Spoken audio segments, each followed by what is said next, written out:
What's up, everybody? It's Dwayne with Off Grit. And this is a little bit of what you call reality TV without the theatrics. It's Sunday, 9:20 at night. And just give you guys a little bit of a inside look at my daily life here. And just to show you guys the process of this house build and the way we're doing things, and some of the challenges that you have and some of the things you're going to have to think about if you decide you're going to build on your own. Now, a lot of different ways to build a house on your own. I know, like, what I say is going to be very generalized, and it's not like I can give you an exact blueprint of how to do it because I've never built a house before. So for me, I'm probably going to be making a lot of mistakes that I won't know until later on. And I'll have to do the whole in hindsight thing, where I would say, you should have done this or you should have done that.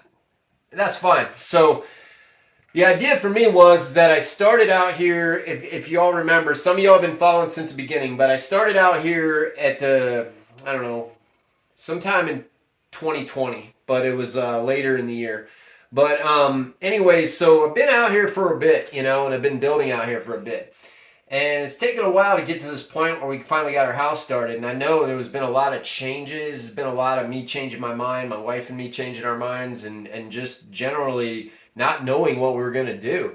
And, we almost threw in the towel, so to speak, to just buy another house somewhere in Tucson. I mean, that's how close we came. We really were at that point because it just... there's a lot going on in life, and this isn't an easy decision to make. The alternative building thing was like, I was 100% sold, and if you know me, I'm one of these people that, this just my life in general, okay, is that when I want to do something, I jump in. Like, I don't half-cock do it, I do it fully, and sometimes to my own detriment, sometimes it turns out to be a good thing, but I've always lived my life that way.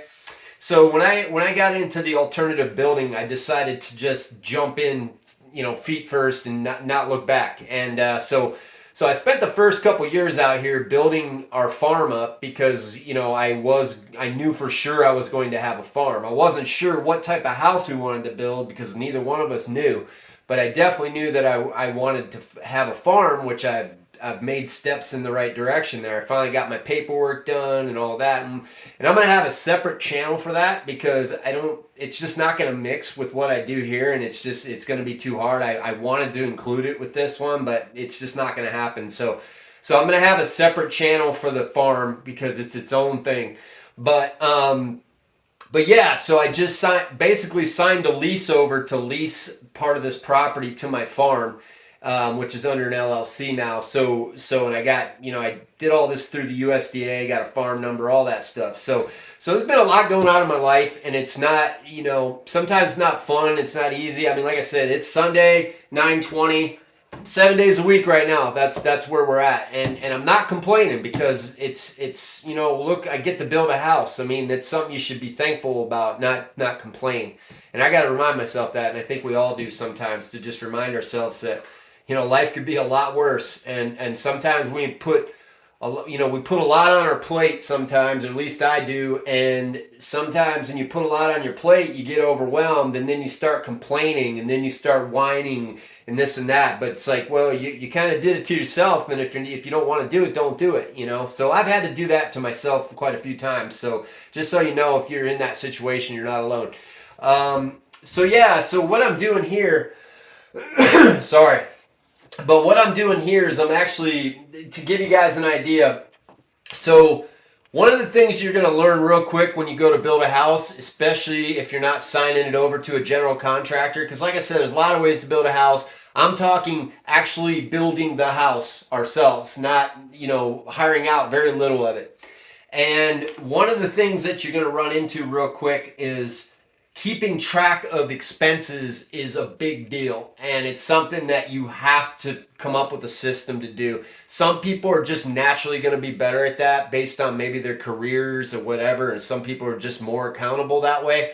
Me, I've always had a tough time with that, and anything I've done like business and stuff, so it's like, I'll pull my wallet out and there'll be 20 receipts, and I don't like giving them my email and all that, and even if I did, I don't know what I'd do with it. So Where my wife really comes into the mix here is she's basically the one that keeps this very accountable to know where we are. Because what you got to do sometimes is you got to take a snapshot at different points of the build and see where you are on the budget and see where you might be spending too much on this thing, or you need to, you got these expenses coming up, and depending on what stage or phase of the build you're in. So there's a lot of that, and generally, if you had a general contractor, that's kind of what they do. So when you're being your own general contractor, you start understanding, well, look, there's a lot that goes into this, and there's a lot of reasons why people build the cookie cutter homes, because there's already a system in place for it, and you can kind of track everything down to the penny because they've built a million of those houses. So when you're doing this kind of thing, though, and you're customizing your own house, there's a lot of little expenses that come up that you just don't even understand or realize are happening until after the fact. So, and I'll go into that in more detail, and probably towards the end of the build, I'll do a whole breakdown of the costs. And that's what I'm doing, is I'm keeping track. So basically, I'll give you a quick summary of what we do. We have an Excel spreadsheet, and the spreadsheet is on an online sharing, file sharing thing, one of those like Dropbox type deals. And what we do is every time I have expenses, I'm accountable for that, and I need to make sure that I keep track of them. And then I categorize them on what they are, and then you put them in, and then my wife, what she'll do at the end of the week is she'll go through and check everything, and just, we just keep each other, she keeps me accountable, I should say, not me keep her. But she keeps me accountable and just saying, hey, why did you buy this tool, for example, or what's this tool for? Is this something we needed for the build, or is this something you just wanted? And, I can usually justify the expense, for the build, of course. But, of course, I always like tools, So there's that kind of thing going on. And also, just FYI, there's a train in the background here. So that's one thing that we have to do constantly is just, she has to keep up on all that. And then for me, because my job right now is this building, this is like, I'm a general contractor for the year here, okay? And I've been a general contractor for the last couple of years. That's what I do. Now, eventually, I got to go back to work. I have to actually go back to welding and, doing my thing. But right now, and my farm, so I got basically going to have two jobs. But right now, this is my main job, and so I basically have to be kind of like my own employee, and and I'm the employer. So, yeah, I just wanted to talk to you all about that. And some people, they'll work a job and build at the same time as well. And, you can do that as well. It just really depends on your situation and where you guys are in your life and stuff, So there's just a lot of different circumstances, and it is not a one-size-fits-all thing.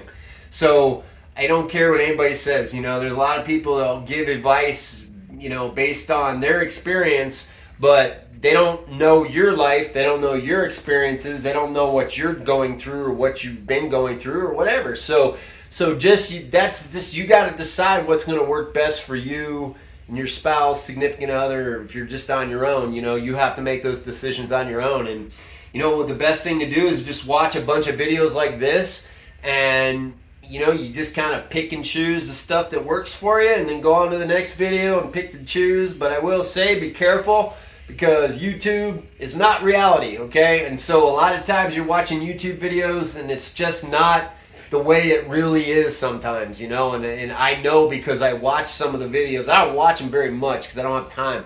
But sometimes I'll see things, or someone will refer something to me, and I'll look and I'll be like, yeah, but that's a video. They're YouTubers. This isn't, that's a YouTube video. That's not really how this works, or whatever. So I'm not going to go into it. But anyways, thanks for following along.